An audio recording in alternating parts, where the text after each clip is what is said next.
Welcome back, warriors, to another mind-expanding, self-empowering episode of the Law series here on Dark Matters, and Dark Matters indeed. We are standing at a pivotal moment in history.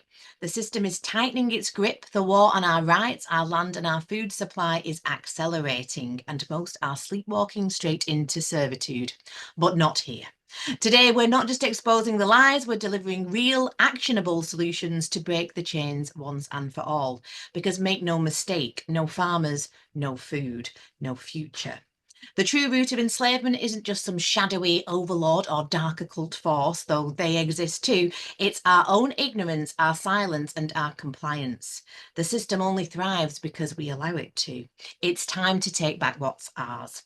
Our living status as men and women, our sovereign connection to the land, our right to self-governance, and as the Manic Street Preachers famously once said, if you tolerate this, then your children will be next.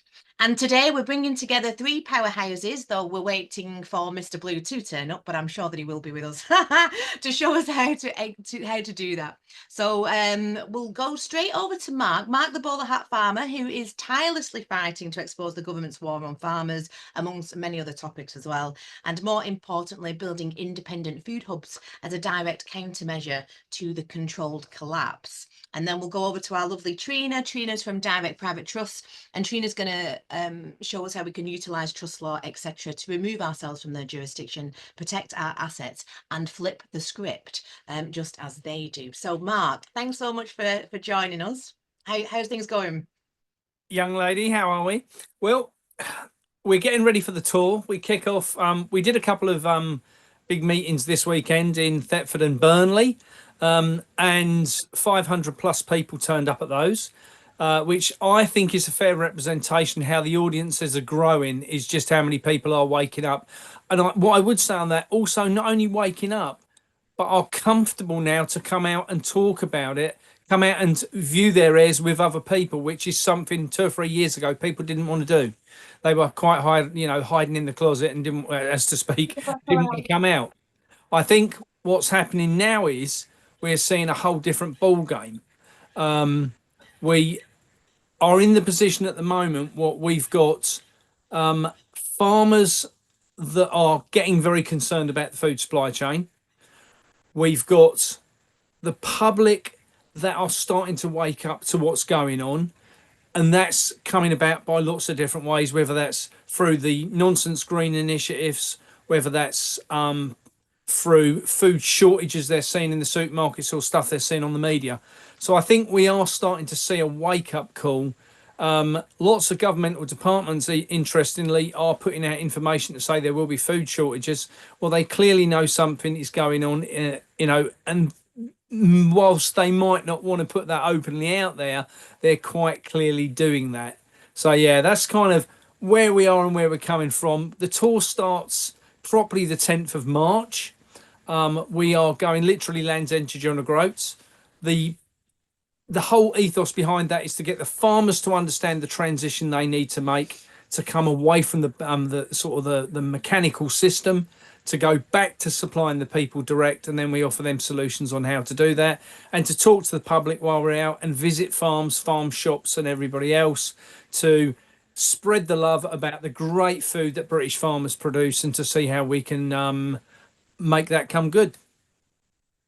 That's amazing, and like I was alluding to in my intro, it's not just a conversation that needs to happen. It's kind of a call to arms, isn't it? Really, and the arms of our minds, our spirits, and our lawful minds certainly, which is why I've invited Trina and Mr. Blue onto this call. So it's like what I would say. The deception kind of ends when we reclaim our power, and that system collapses when we stop playing their game, and the enslavement stops when we remember who we are. But like certainly we've seen the protesting of the farmers down in London, which was a beautiful display. But as we kind of know with our minds, we know that protesting means to accept the terms of the the conditions of the contract yet be unhappy about it. So I think I think people are waking up, and I think you can see that on the ground, Mark. I've seen that certainly over the last 4 or 5 years of me touring about like a mad woman up and down the country. And I think the food, if the food can't bring us together, and the issue of us not having any, and you shall eat the bugs and you will be happy, which is that Agenda 2030, then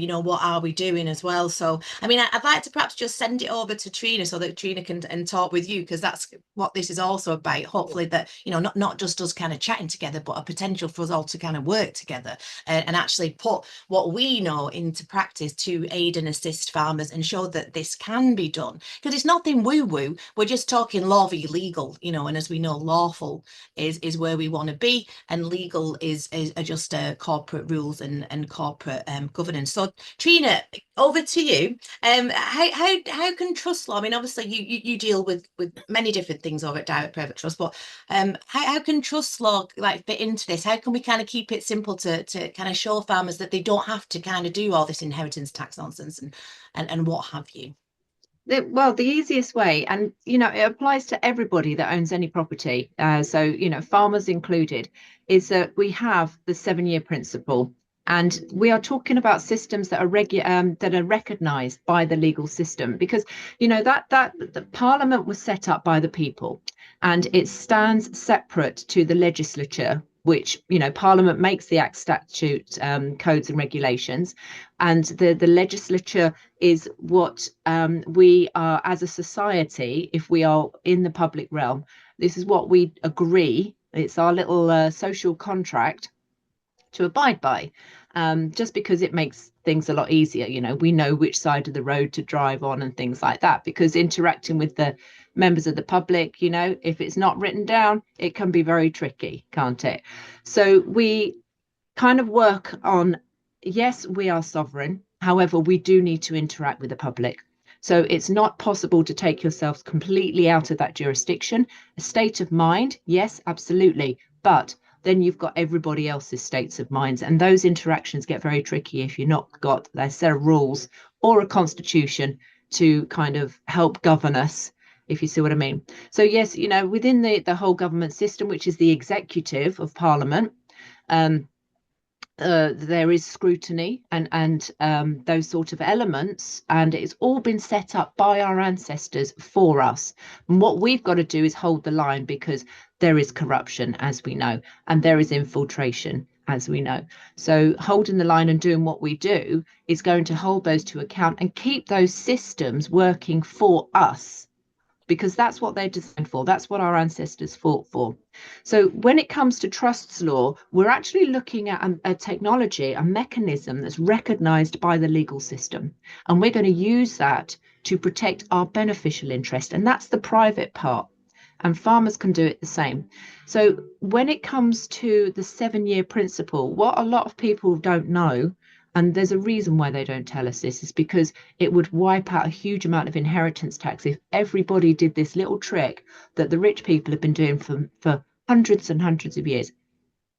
Every 7 years, you have what's called the nil rate band. So each individual person gets £325,000 worth of property that is tax-free. Gee, thanks very much. However, according to the recognition of the system, and that goes for farmers as well, and for people who just have residential homes. However, if you just have your whole life, and at the end of it, your kids can claim that one lot of 325,000, then that's a lot of opportunity that's missed, because they're going to be paying 40% death duty on everything else. And it's the same with the farmers as well. They used to get agricultural property relief, APR, and that's where the budget hit, is that they're only going to be recognised as the first million, and after that you only get 50% relief, and they have to pay on the rest of it. So they've got to use the same trick that we can use, and what the rich people have been using for hundreds of years. Every 7 years, you put the nil rate band value into trust. There you go. You've ring fenced a chunk that can't be touched. It's inheritance tax free. There you go. That's there. 7 years. Do it again. Oh, you've claimed another lot. Yeah. And just keep doing that for your whole lives. Now, if you were to put the whole lot into trust straight away, so say you've got like an estate worth £1 million, and you put the whole lot into trust straight away, they're going to charge you an entry fee, which is why we have what's called nil rate band trust. You just do that one chunk up to the amount, so you're not triggering any entry fees. Yeah, farmers do the same. If there's a couple, then you 650, chuck that into trust. There you go, no inheritance tax. Do it again in 7 years' time. And everybody needs to do that. And that's how trusts can help and to avoid these pitfalls as well. And how difficult are they to set up then, Trina? They're very, very easy to set up. You just got to kind of know what it's effectively a contract. We're all contracting all the time. There are a couple of nuances that get it accepted as a trust rather than a contract, because obviously contracts are part of the statutory system and trusts are recognised by the equitable system. And that's because they've got the beneficial title, which is the actual real use of the property. I liken it to a zombie apocalypse. If you were to look at property now, how we're programmed, we look at it and we say, okay, there's 250 grand's worth of house there. But in a zombie apocalypse where there's no money and there's no system, it's like, oh, it's a locking door, it's running water. Do you know, that's the actual right of use, and that's the beneficial title. So it's in the trusts system where you actually split those two titles. You've got your legal title, which proves ownership, has its benefits as well.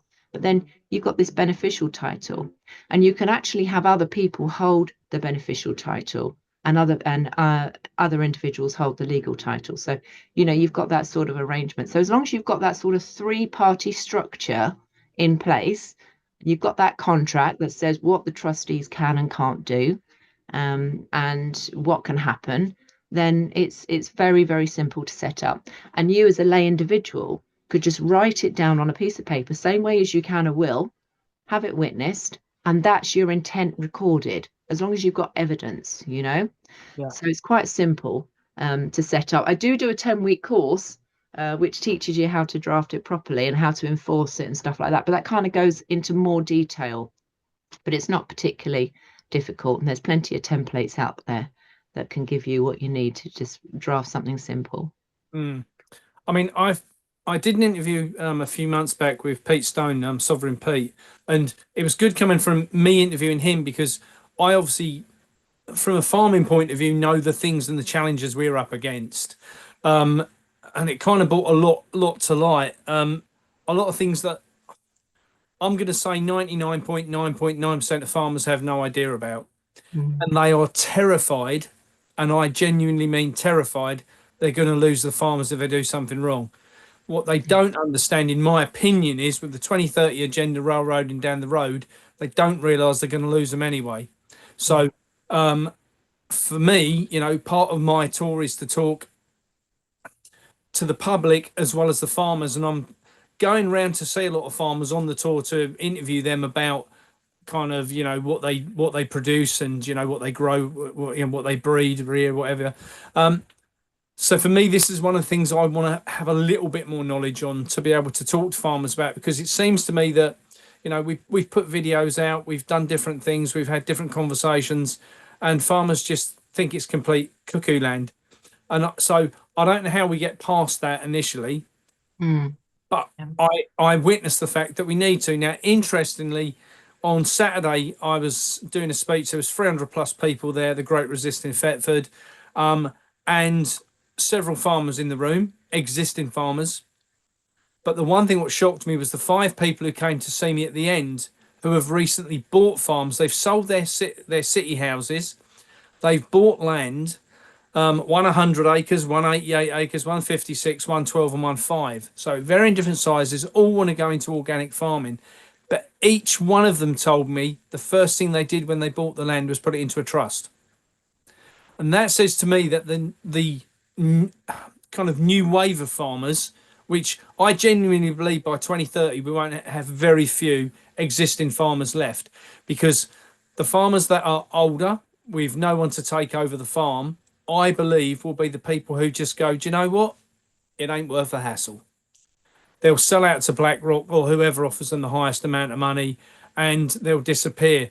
So I think there's going to be an abundance of land come available to those who want to farm it. Yeah. I'm also, one of the things I've seen a lot of, to be honest, and a great video went out the other day by a guy called Tim, who runs Pro Farming.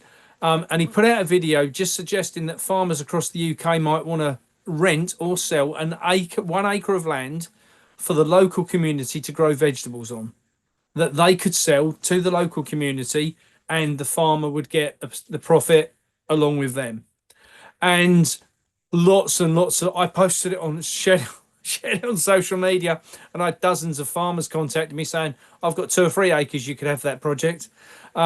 So I think farmers are starting to realize they need to start breaking farms up for the long-term good, because I think they realize that if they can get something into a long-term contract where they're committed to a piece of land for 99 years, that someone coming along wanting to, like the council wanting to say, we're going to put solar panels on there, they have an argument against it.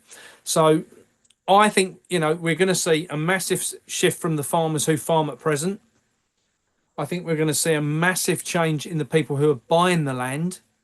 And I hope that those who are buying are the ones what are awake enough to put their land straight into a trust so it can't be nothing happen to it. But how we wake those farmers up en masse, no idea.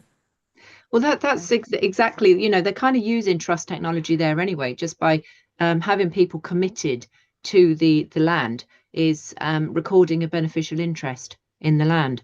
And that's exactly how trusts work as well. As long as somebody's got a beneficial interest that's recorded, then the beneficial interest stands above any sort of creditor interest as well. But yeah, so putting it into community use is very, very a very clever idea of protecting it. I mean, one of the things I often talk about, Trina, on my talks is we're led to believe that farmers produce food, okay? And millions of acres across the UK do not produce any, in my opinion, what I deem as food. So lots of farmers grow wheat, barley, sugar beets, maize, rape, oats, all things what go into processing of food, not actual food. No, here's the fruit, here's the vegetables, and here's the meat. And I think what we're going to see is this transformation of the food industry as we roll forward, because the problem they've got, if we can take enough of the land out of circulation, the likes of BlackRock and Bill Gates actually have a challenge then, because they want to push the nonsensical, to me, what I deem as nonsensical farming, wheat, barley, sugar beet, rape, and so forth. So because what they want to do is produce shite to give us to eat. If we only have meat and vegetables available, Jesus, we'll all get healthy again suddenly, as long as it's real meat and real vegetables. So that's what I would like to see. It's kind of, we've got to get the farmers to step into their greatness, and for them to actually understand, if they do something productive, and I say productive for the land because I'll give you a quick bit on maths. So if you grow an acre of wheat, barley, sugar beet, oats, whatever it might be, you basically earn, after everything, about £400 an acre. Okay, you need a lot of land to be able to cover just your wages, let alone staff and anybody else. This is the reason they've been so heavily subsidised over the years. Now, what I do know is that on an acre, growing organic, good quality, nutritional valued food, what people want to pay good money for, you can earn £40,000 an acre.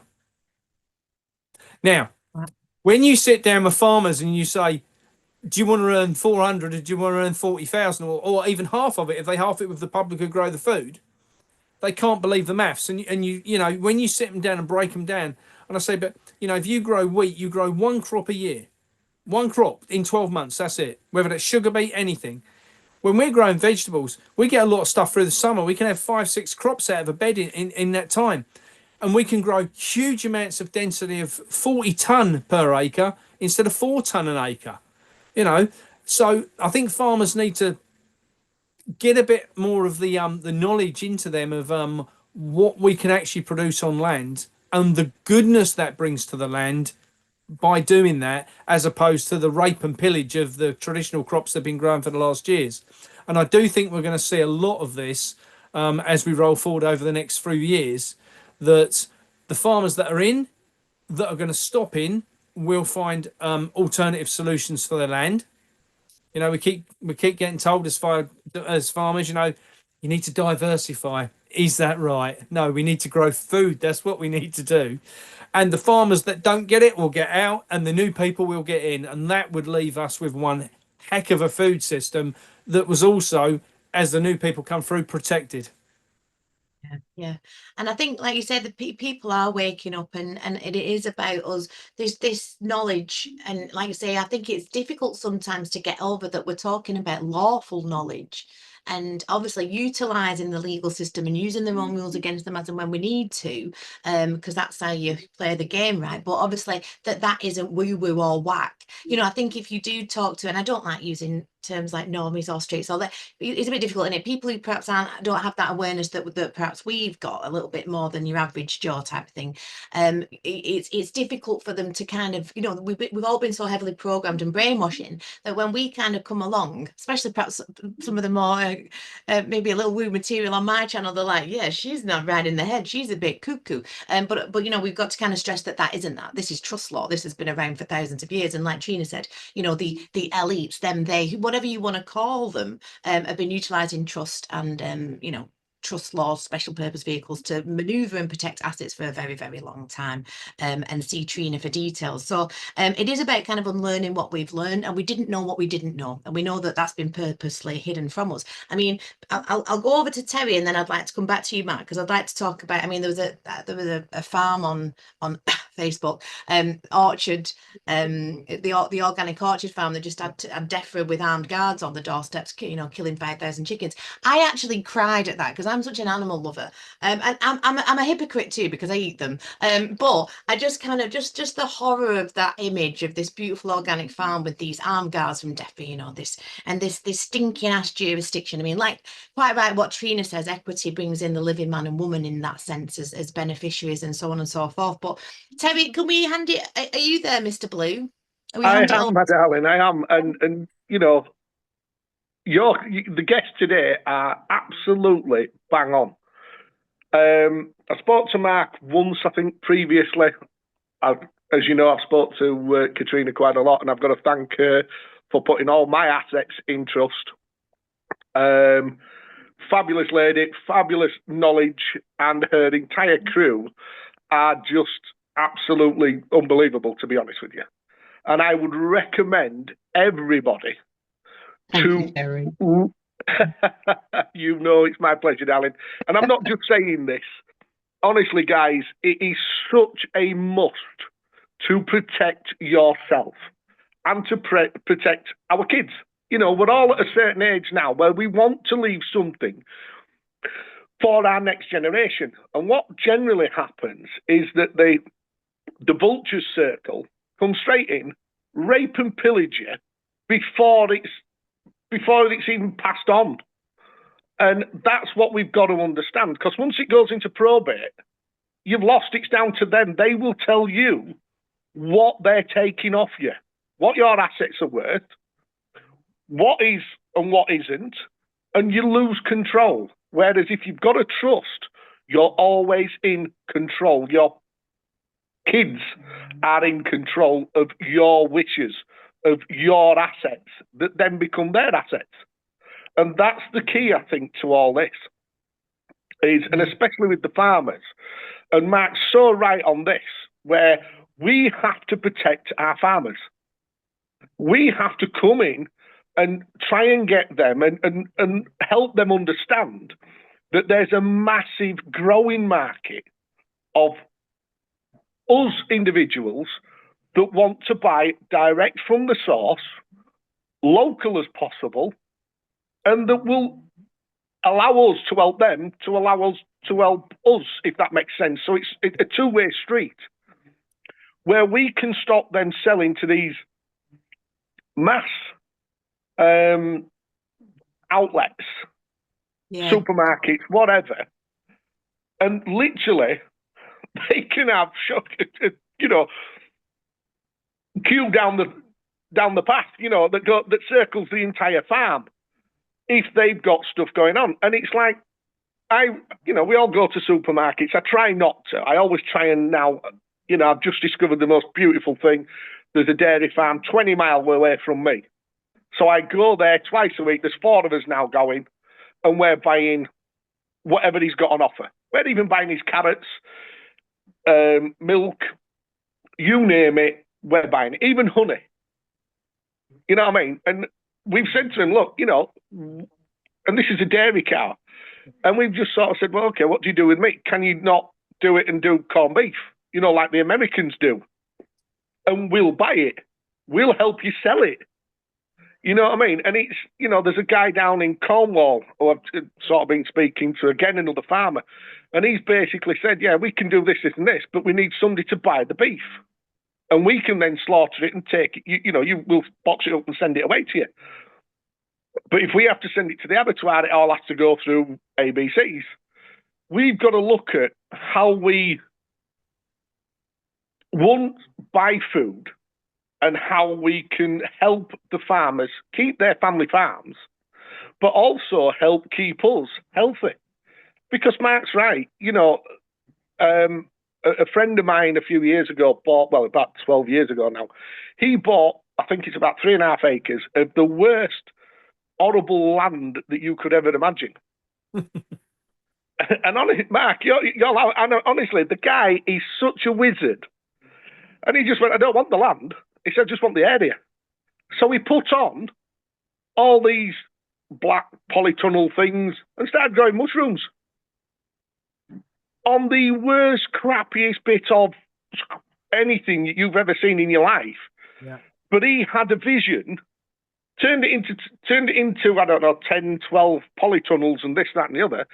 And he's now producing that many bloody mushrooms, and he does buttons, he does this, and he does that, and he does the other. I'm trying to now get him to deal direct with the public and start doing the lion's mane and everything else. You know, what's needed out there at the minute to help us all. And I think Mark's right with what he's saying, is because my family from old are like farming stock. You know, we go back to Bilborough, just outside of York, and literally, our farming's changed, but hasn't changed. And I mean that in the nicest possible way. Yes, the machinery's got better, and they're growing different things, but it's the incredible hard work that goes into farming, that goes into producing, whether it be sugar beet, cauliflowers, cabbages, whatever. It is incredibly labour intensive. Yeah, they've got all the toys, but without us paying for this stuff, they can't buy the toys. They can't produce the amount of food that we need. And I'm so happy Mark sort of said, yeah, you know, let's get a couple of proper projects on the go with helping people come together as a community with this great idea, 1 acre, 2 acres, rent it out, help the farmers, help ourselves, and grow our own natural food. Because the food, we all know that it's all forced food at the minute. Everything is forced food. Everything is rapidly done. It's covered in wax. It's, you know, it's shipped in from here, there, and everywhere. But then they keep going on about this climate crisis. Literally, you know, just having fits and giggles all the time. But yet my apples and my bananas are shipped from everywhere or flown in or, you know what I mean? And it's like, come on, guys, let's get realistic with this. You know, and it really is. And it's such a pleasure to have such wise heads on this show, because Mark is doing a brilliant job, I think, and I'm not trying to blow sunshine up over it. Trina is literally a trailblazer that I've come across in the trust game and understanding how the mechanics work of trusts. And she's actually educated me a lot on this. And it isn't that difficult to get. And I just wish that some of the farmers would open their minds up just a little bit to understand it's not about diversifying. It's about coming back to the old type of farming. Yeah. You know, where we're growing proper food. Yeah. Mr. Blue, could I just ask you as well? Because if there was a farmer listening to this show now, like Mark said, and Trina, it's about us trying to.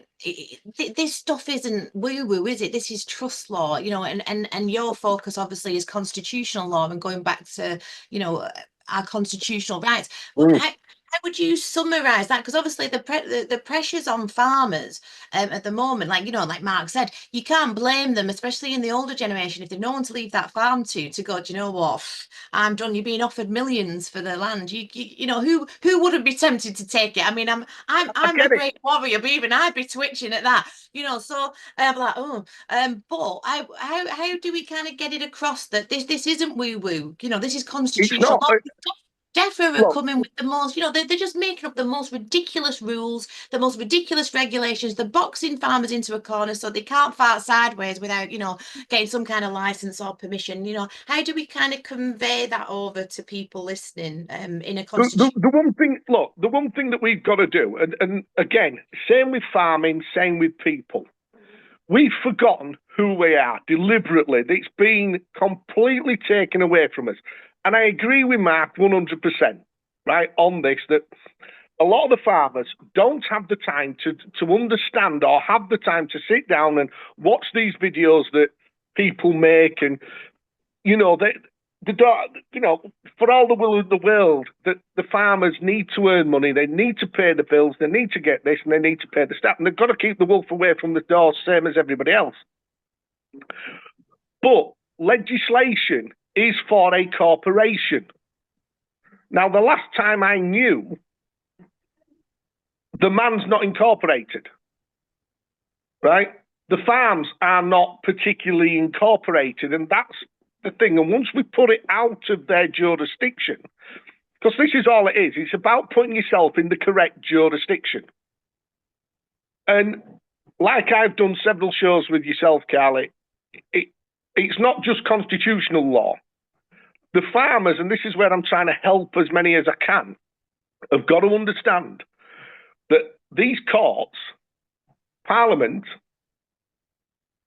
councils, police forces are not what we believe they are. And I know that, again, you know, cuckoo, cuckoo, cuckoo, the alarm bells are ringing, but they're not. They're all incorporated. And that's the problem. Because we're now dealing with incorporated bodies that don't tell you, and this thing in its legal term is jurisdiction, is what law you are stood under. They don't tell you until you ask. Everything is paperwork now, even with your council, because the council is supposed to work for us. The Magna Charta, the Bill of Rights states as fact in law that anything that is repugnant to common law or constitutional law is void for being as such. And that states it in the highest law in this land. What we've forgotten to do is claim it's England. Because the worst thing that anybody can do is say it's Great Britain or it's the United Kingdom. And this includes the farmers. This is the easiest trick. Re-register the farms as English, under England, not under Great Britain. Because as soon as you enter anything as Great Britain, you automatically accept the corporation. Well, and Terry, we don't want to register anything, do we really? But record it. We don't. We don't. But the thing is that we are led by, and as Trina's rightly said, everything has to be registered under the legislation. Yeah, but it's about removing. We're already in that. We're already in it. What we've got to do is sort of put our heads about and sidestep what they've already done to us. And we're not, you know, we're not sort of trying to reinvent the wheel here. And I think, you know, Trina is a brilliant for this. You know, her knowledge is amazing on this stuff. But trust law helps you sort of sidestep things. Well, yeah, you can actually, Terry, sorry, just jumping in there. No. I would hoping you were going to join in there. When you mentioned before that there's 4 of you going to a local farmer and you're talking to them about setting up. Now, there's another farmer that I know of who has set up what's called a private members association. So rather than dealing with the public, and this is something you would have to start off very small, but can grow significantly and can also potentially use the equity side of trusts law to interact with members of the private rather than members of the public. As soon as we sell anything to the public, we're open to regulation. You know, if we have members of the public coming into our cafes, we're open to regulation. But if you shut that door, say it's private members, such as, you know, the London clubs and any sort of clubs that you have where they are just private, then there is no jurisdiction that's you know well, there's no jurisdiction open to the local authorities that gives them the right to actually come onto the land. So if we eventually, I know that you couldn't just say, right, that's it, I'm shutting the doors, I'm no longer dealing with the public, I'm no longer contracting with corporations or anything like that, I'm only going to deal with the members of my private association. It's something that you would have to build up slowly. So Terry, if your farmer said, right, okay, let's set up a club, and I'm going to sell to you in the private, or I'm going to interact with you in the private, but you know, that means there's no insurance, you know, there's no hygiene control or anything like that. You're just going to have to completely trust that I'm not going to make you ill, because you know that's the guise that the interference comes under, is to protect us, isn't it? You know, it's for your safety. Yeah, exactly. But you know, you have to take the risks yourself. I don't need the government to protect me. Thank you very much. I'm going to do my own risk assessing, and I'm going to do my own interacting. But you know, thanks for your offer of insurance and stuff like that. But let's just do this in the private. This is a meeting of minds.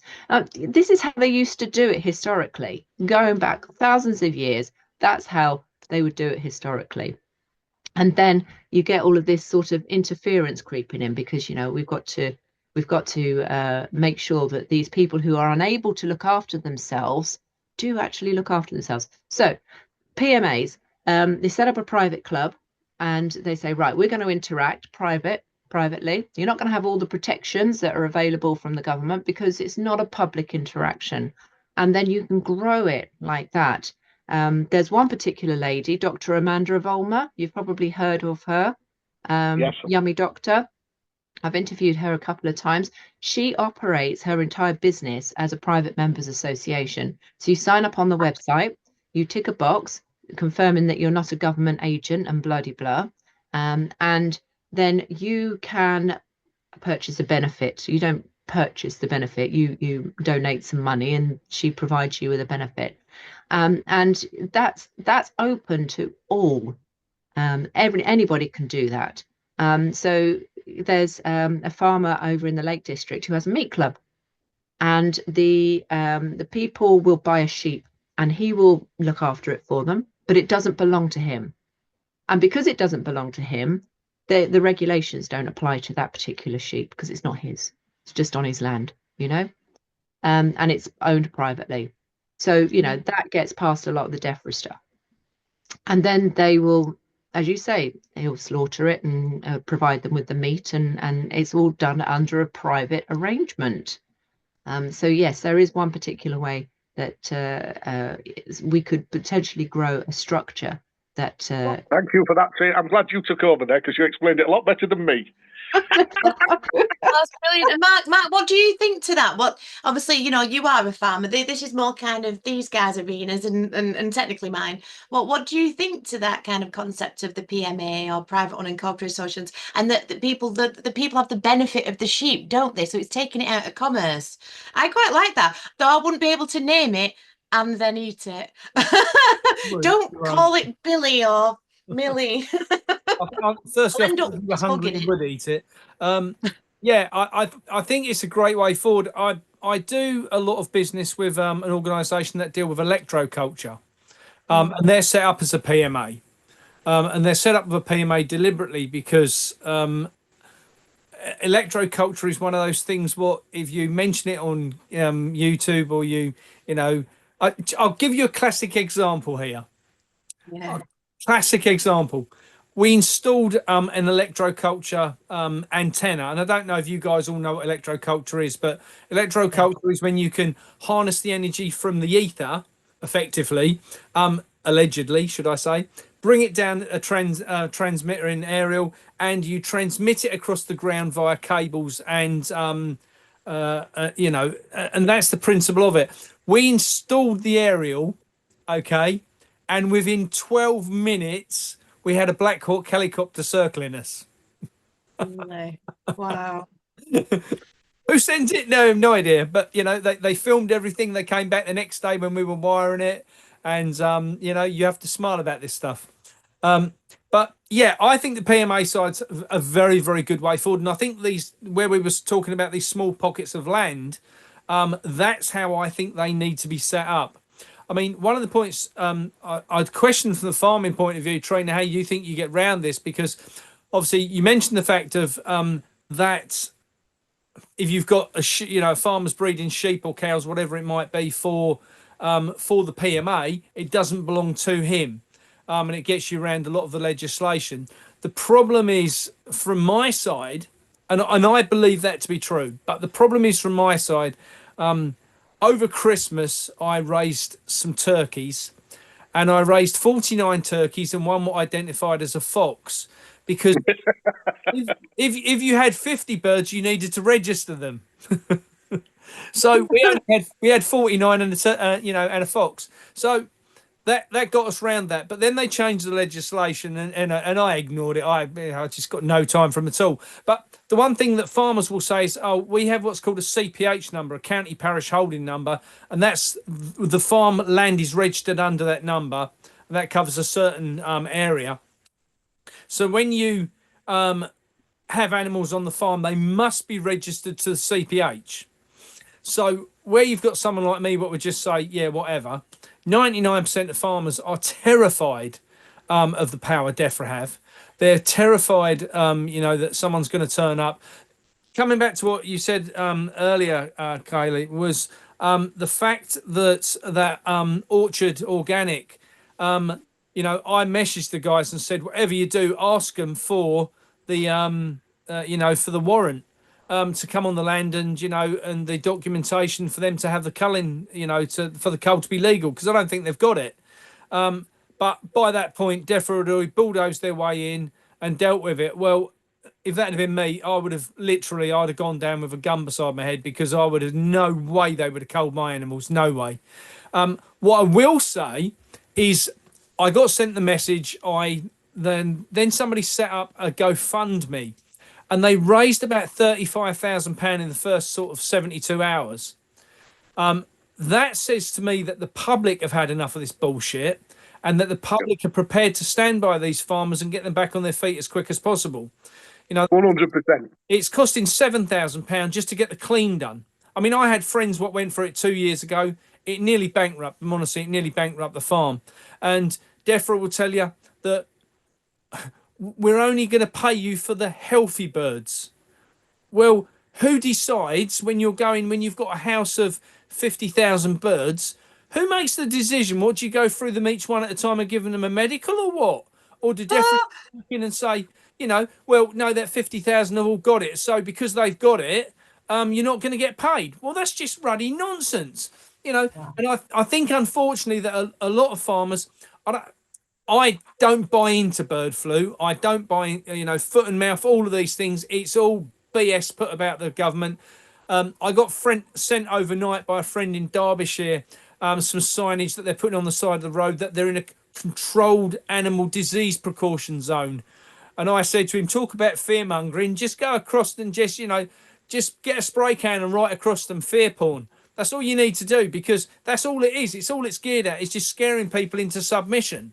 The minute the farmers start to see that, they start to withdraw, they start to panic. They say, oh my God, if I lose my cattle, I'm finished. If I lose my chickens, I'm finished. If I lose my sheep, I'm finished. This is bullshit, and it needs to stop. Yeah. 100%. It is. It's absolute nonsense, mate. And I'm with you. None of these diseases are real. No. We've literally now, I mean, they've done so many, and how big are idiots are most people, because if you look at COVID and what's coming out of America now, it was all a Pope job. Yeah. The Americans are now literally leading the way, saying it's complete and utter nonsense. Now, this is where going back to what you said about the warrants must be signed. The warrants must be there in paper form. They haven't got it. They can't step a foot on your land, not one, because it's private property.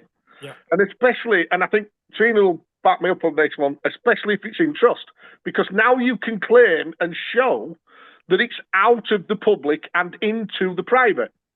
Because once it's in private, they have no jurisdiction over you. None. Yeah. And this is what we're trying to say about the chickens and the whatever else.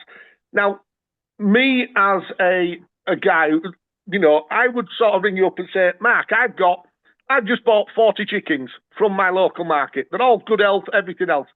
Can I put them on your land and I will pay you 33% of the eggs that they produce? And I want them to donate the other people to our membership. Yeah? Yeah. So we're getting the eggs, because you know yourself, I mean, certain breeds of chickens, which I didn't realise, can lay up to 15 eggs a day. I've never seen that. I only look because I'm actually looking at getting 10 chickens for my home. Because I'm sick of it. You want to get 10 of them ones? Yeah, definitely. I'll be selling them. I'll be selling at the end. Well, I'll be joining a private members club. You know, and this is what I think. This is what we've got to put out there. We've got to get the farmers involved, and we've got to get them involved with such as, you know, myself, who knows quite a bit about the law and constitutional stuff. I also know about UCCs, which is Uniform Commercial Courts, which all the courts are running under. And the point that the farmers have got to understand now is, did this come from a constitutional monarchy court? Yeah. That throws them into an headspin, because there isn't one left in England. There's not one left in England. They're all commercial administrative courts with no jurisdiction, none. Yeah. But because they're in the corporate realm, they believe they have jurisdiction. Well, now they've got to prove it. I know it's it's mind blowing for some people, and I don't want to get into too much on this, but that's the one question to ask them, and it just blows their mind. Yeah. And I think that's what we do at Dark Matters. That's certainly where the channel's being kind of funneled down now as it kind of develops, because I had no idea what I was doing in the beginning. But certainly, like, exposing that legal fiction, getting people to understand jurisdictions, getting people to understand trust law, constitutional law. Obviously, we do the true history of this land, which then links in. We do the stars, but again, without going too woo-woo, as above, so below. But and you know, when we get these things, like Terry said, like we're all starting to know, and that is the game of that legal system, know thyself. When we start to remember who we are, and actually, you know, and go watch our videos with Mr. Blue, you know, that is about you know, taking it back as we the people. We are sovereign. You know, we created Parliament, not the other way around. They don't get to tell us what to do, but they do if we're in their jurisdiction. So I know Trina's got to go to another meeting at 2, so I just want to quickly bring Trina back in before she has to leave, just perhaps to say a few words before you pop off, and then we'll probably carry on. And oh, thanks, Carly. I am sorry I have to shoot. It's really good to speak to you guys. And but no, it's just final words really. If there are any farmers out there who need any help with anything to do with asset management, trust, wills, LPAs, etc., I'm very, very happy to work in equity. I do value my time, so I don't work for free, but I've helped people for cacao, for shungite. I would be very happy to work for apples, and you know, I've taken trade back to how it used to be, you know. So if anybody needs any help, please do feel free to reach out. And as Terry says, we have a team, and we're all very, very approachable. Yeah, fantastic thing, to be fair. I even got a phone call off one of your good ladies at 8 o'clock last night. You know, she rang me after work and she went, I'm really sorry for it, but I had a little meeting. And she's absolutely brilliant, this Fiona. And honestly, guys, I can't recommend these guys strongly enough. And it is now just about taking a leap of faith. Yeah. And it is just understanding the basics. And Trina's trust course, you know, again, I'm not just fluffing smoke up her behind. But yeah, I've actually got a voucher that'll give you £50 off, and I'll link that. I'll give you Trina's links, and she also does PMA courses as well if you want to learn how to set up your own PMA. So thanks, Trina, so much. We'll No no worries. doubt go on a little longer, and we'll catch you on the flip. No worries. Thanks, guys. Thank you so Take much care. for that. See you Bye. later, babe. Thank you. Bye. Bye-bye. And then there were the three amigos. Okay, so yeah, and again, I think just if we can, like you said, Terry, isn't it? If we can just break it down to what we know is important: the common law, constitutional law, utilising trust to be able to protect assets, etc., and so on. But also, like what Mark's doing, getting the word out there, being on the ground, understanding how these systems work and how they can work for farmers. Because ultimately, like what happened at Orchard Farm was fear and force, and just perhaps that lack of knowledge. But we don't expect people to know this, but that's why we keep speaking out, isn't it? And that's why we keep networking in and connecting. We're trying our best. We're all doing what we can, and Mark's doing a fabulous job as well as running his own farm. And this is what I tried to sort of add a go at earlier, trying to explain is, look, the farming of our food is one of the most labour-intensive processes there probably is. And a lot of it goes unappreciated because we're all just so used to now going to the shop, picking it up, chucking it in the basket and walking out with it.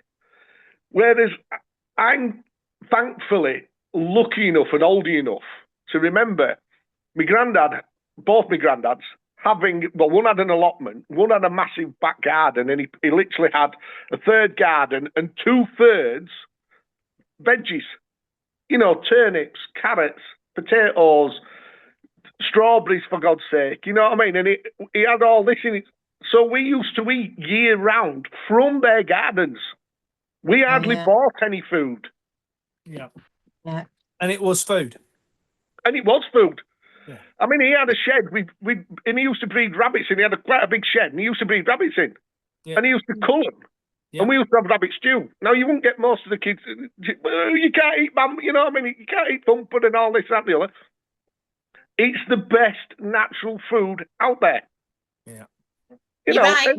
Rabbits used to be a big thing, didn't it? Because, obviously, they used to go and, do the lamp. Listen, I mean, not being awful, but I'm probably, and I don't know how old Mark is, I won't be condensing with my age, but we are probably the last of the generation that knew what nothing meant. Yeah. When we had nothing, we meant we had nothing. Yeah.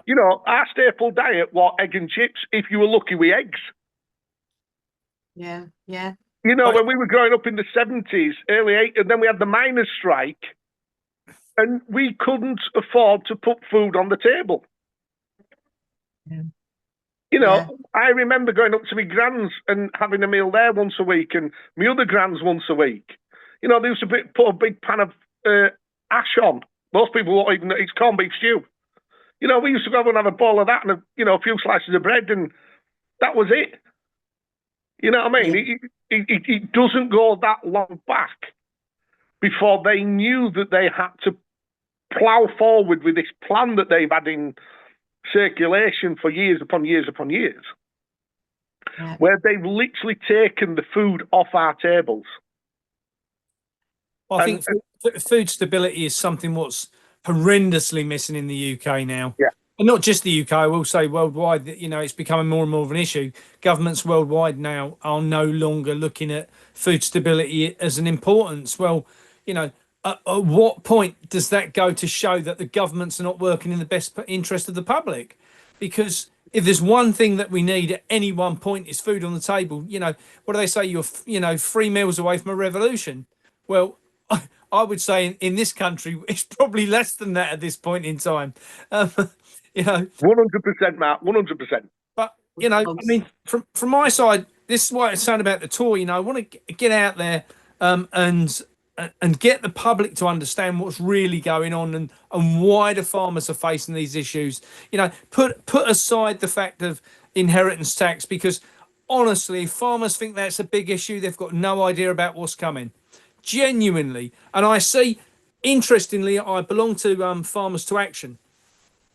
And I've seen on the groups, on their WhatsApp groups across the country, that there is a massive awakening on there of what's actually going on. Wow. So, and that's been because of a few brave souls, like myself, who don't really care, just saying it as it is. But people like Gareth Wynne Jones, has brought some really good points to the table. The effing farmer and different people that have brought things to the table that people are going, Jesus, really? I think people are waking up. The farmers are waking up. That's the reason for me tour. People can find out about the tour at thebowlerhatfarmer.com. And they can kindly make a donation there if they want to get us on the ground, because we haven't even got a vehicle yet. But we're going on tour in 3 weeks' time. But I think what's going to come out of this is the public are going to be more aware. We've also set up on the side of this, guys, we've set up a website called foodfindershub.co.uk, where farmers can log themselves and what they sell, and they can sell that direct to the public via that. We've got 7,000 members of the public already signed up, and it doesn't launch until mid-March. So the public are already putting their name to it and saying, yes, we want to buy direct from farmers. Yes, we want to buy chemical-free produce. Tell us how we do that. And, could it be, we should have perhaps asked Trina this before she went, but could it be that the entire food hub could be a PMA, and all those that sail under her? Because at this point, it's not registered as anything. It's just a concept until mid-March when it launches. Should we be putting that into it with all the members being members of the PMA? Yes.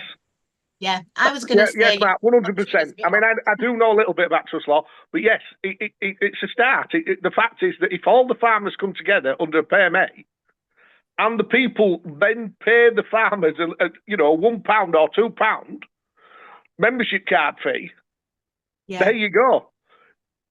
Yeah. It now takes it out of their jurisdiction.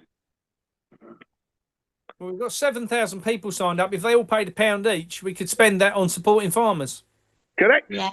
But, I think, you'll get £2, £53 all day, Mark. I mean, not trying to but that 14 grand that we've just made there out of thin air just by becoming a PMA. Yeah. Now, that's a lot of money to help farmers where DEFRA's come in. Yeah. Slaughtered their animals for no reason, just to take the food supply down and increase prices. Yeah. That's all it is. And it's all it's about. It's that simple. Yeah, and it's absolutely criminal, isn't it? Let's just call it what it is.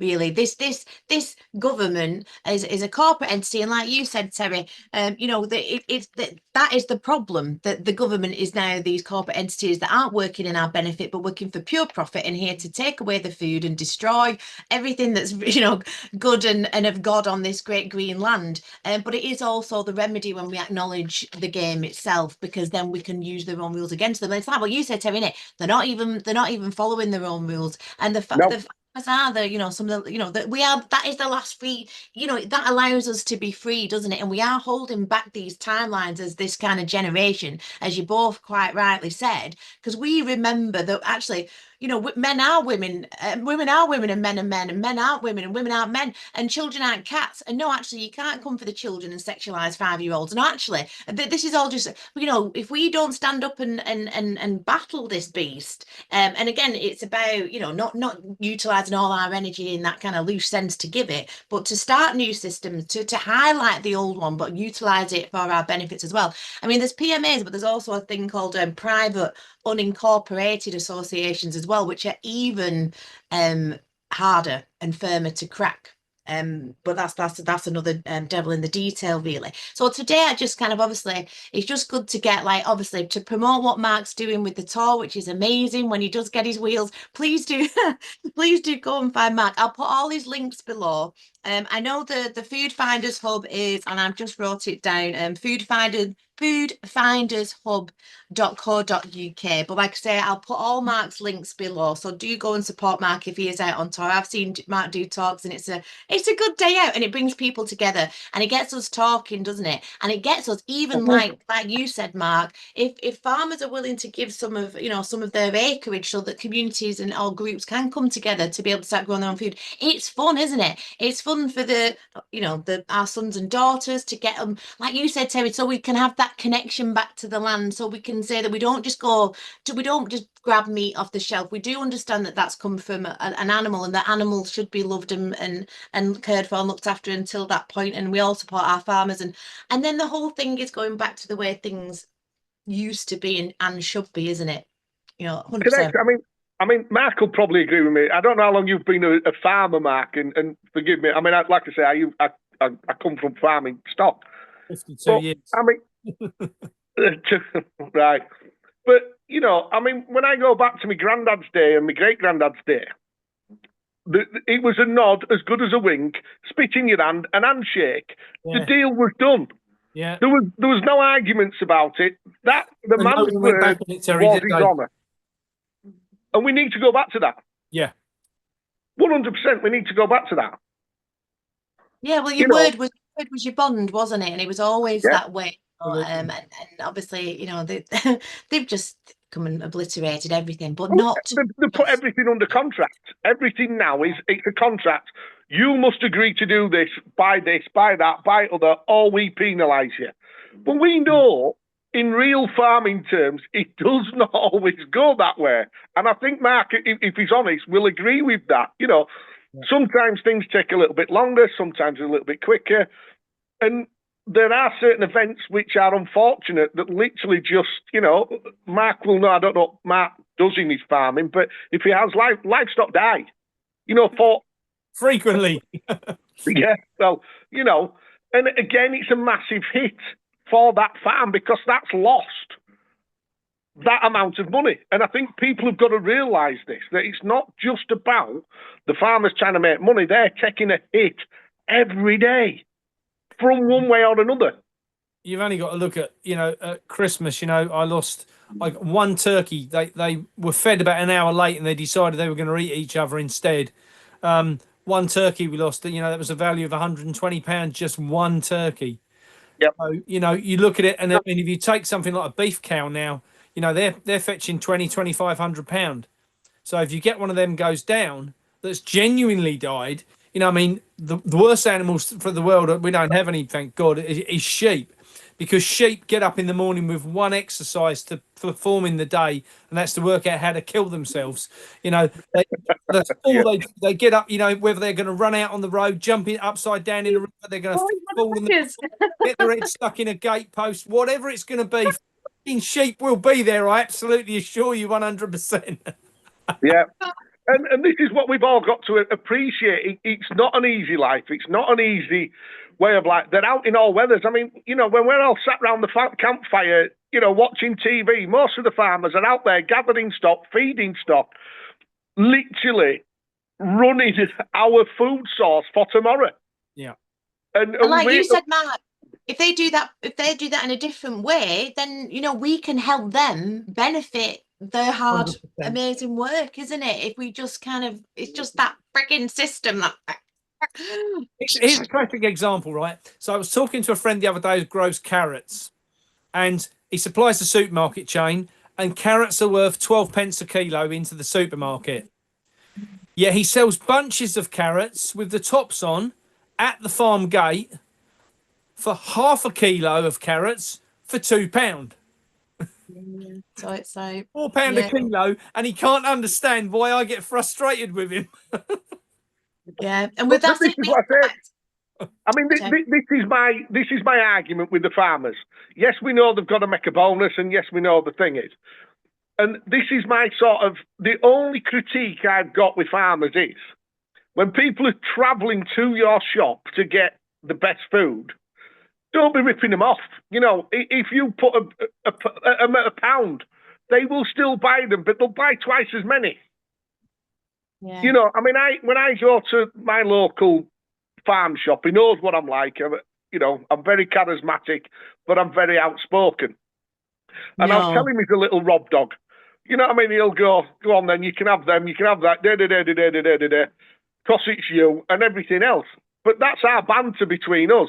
But what I'll do is I'll go in and I'll buy me auntie, my brother, and instead of spending sort of 10 quid or 15 quid, I've gone away spending 30 and 40 quid, and I'm going, how the hell have I got mugged? You know what I mean? Because I've got my favourite auntie a bag of fruit and veg and everything else, and I've got them a bit of this and a bit of that and a bit of the other. I've got my brother some stuff. I've got me some stuff to carry us for a week. You know what I mean? And I think it's about the fairness that we need to understand as well. You know, I mean, some things like honey, we know what it costs and what it costs to keep up. So we're all happy to pay that. But when he's selling, you know, a kilo of carrots for 12 pence, but yeah, half a kilo for 2 quid. Well, the problem is that the half a kilo for 2 quid is what they're probably worth.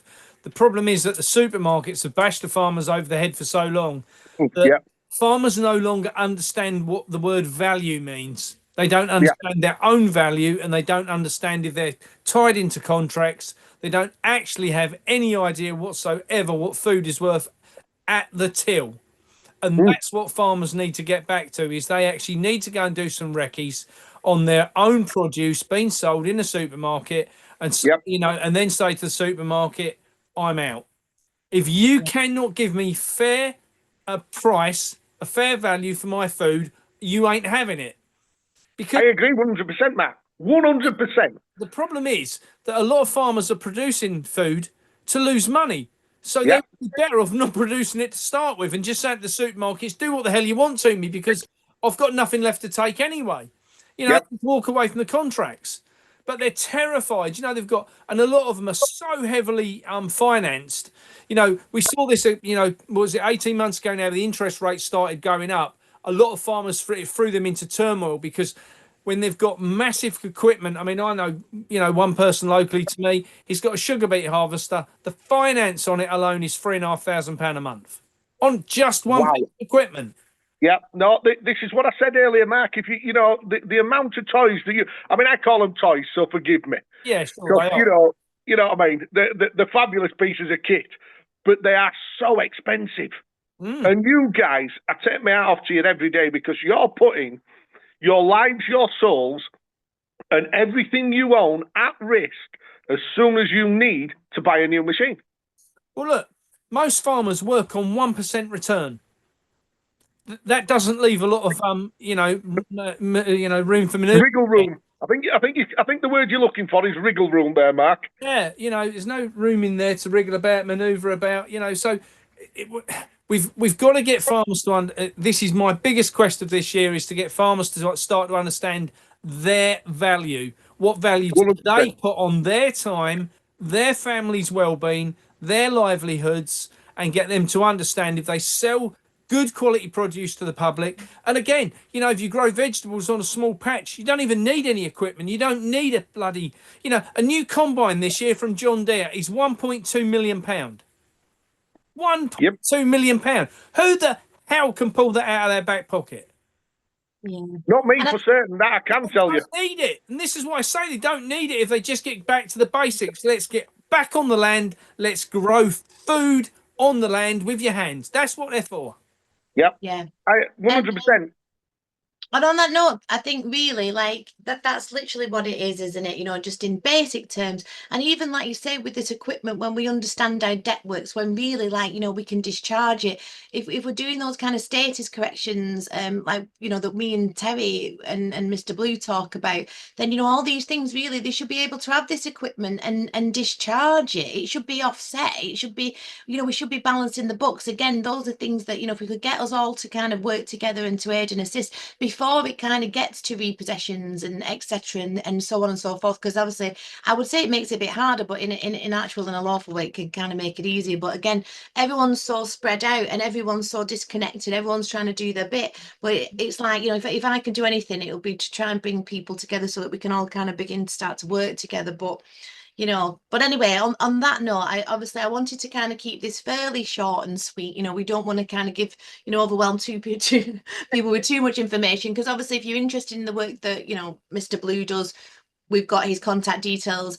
please do go and support Mark on this tour. It's so super important. And I will put Mark's links below. And obviously you always all know where to find me. And Trina, of course, you know, just big Trina up again before she goes. Oh, well, she's already gone. I mean, as she's gone, I'll put Trina's links up as well. And I'll put up a vouchers that she gave me where you can get £50 discount off her trust course.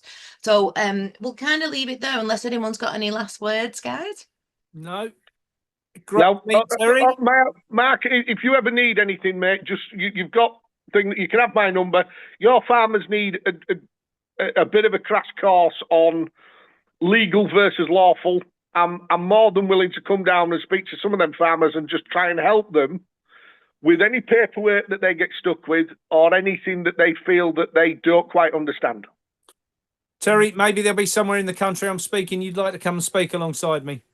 Anytime, mate, anytime. I look forward to it. That'd be cool. I'll take you two guys. I'll give you each other's numbers if that's cool, and then you two can connect, because I think that's a really good idea. Because it is about that unity, putting the unity back into community, right? And us all just keeping on doing our bit. And Matt, what amazing work you do tirelessly up and down the country. And I shall look forward to your tour. If you're coming down this way, North Wales, I'll turn up and do some jazz hands. But yeah, Brill. I'm just waiting for one lady to confirm we're coming to North Wales for end of May. So I'm just waiting for confirmation now. Oh, lovely. Well, if you come this way, I shall be there. I'm kind of up and around, but I don't do as much touring as I used to. But awesome. Thanks so much for joining us. And again, please do go and support the guys. And if you're interested in what Trina does, go and check that out. And of course, as ever, you know where to find me. But yes, Dark Matters indeed. But we keep on keeping on, and it is the divine comedy. So keep smiling out there, everybody. Remember, in the script, we win. So thanks, everybody. Good night and God bless. Au revoir. Bye.